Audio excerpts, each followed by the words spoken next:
ఆదిలాబాద్ జిల్లాలో బీఆర్ఎస్ పోరుబాట కార్యక్రమం చేపట్టింది. మాజీ మంత్రి జోగు రామన్న ఆధ్వర్యంలో జైనథ్ బేలా రహదారిపై బీఆర్ఎస్ నాయకులు ధర్నాకు దిగారు. పత్తి, సోయా పంట కొనుగోలు చేయాలని డిమాండ్ చేశారు. దీంతో జాతీయ రహదారికి ఇరువైపులా భారీగా వాహనాలు నిలిచిపోయాయి.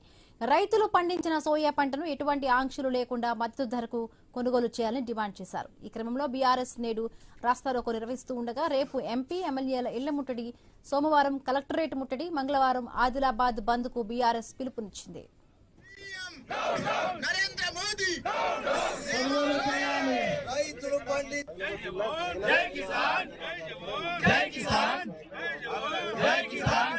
ధాన్యాన్ని వెంటనే సీఎం జూటా, పీఎం జూటా. బీఆర్ఎస్ పార్టీ రైతుల పక్షాన నెల రోజులుగా కొట్లాడుతున్నప్పటికీ అధికారుల్లో మాత్రం చలనం రాలేదన్నారు జోగురామన్న.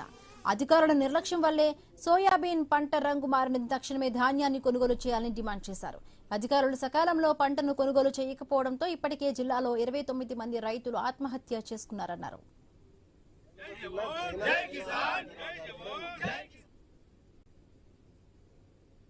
ఆదిలాబాద్ జిల్లాలో 30% కొనలే.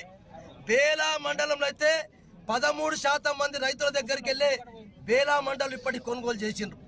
మరి ఇలా రైతుల పత్తి లేదు, సోయాబీన్ పంట పండింది కొంత, దానికి కూడా మద్దతు ధర ప్రకటించి కేంద్రం రాష్ట్రం మీద, రాష్ట్రం కేంద్రం మీద ఇప్పటిదాకా దఖలం పట్టి వేసుకుంటా, ఒకరి మీద ఒకరు దొబ్బేసుకుంటా, నూకేసుకుంటా రైతులను మోసం చేస్తే ఇవాళ రైతులు అధోగతి పాలైతా ఉన్నారు, ఆందోళన చెందుతా ఉన్నారు. రైతులు ఇప్పటికి 29 మంది రైతులు ఈ జిల్లాలో ఆత్మహత్యలు చేసుకున్నారు. మరి ఇంకెంతమంది రైతులు ఆత్మహత్యలు చేసుకుంటే మా సోయాబీన్ కొంటారు? ఇంకెంతమంది రైతులు ఆత్మహత్యలు చేసుకుంటే మా పత్తిని కొంటారు? ఇంకెంతమంది రైతులు ఆత్మహత్యలు చేసుకుంటే రైతు భరోసా ఇస్తారు? ఇంకెంతమంది రైతులు ఆత్మహత్యలు చేసుకుంటే మరి 24 గంటల కరెంట్ ఇస్తారు?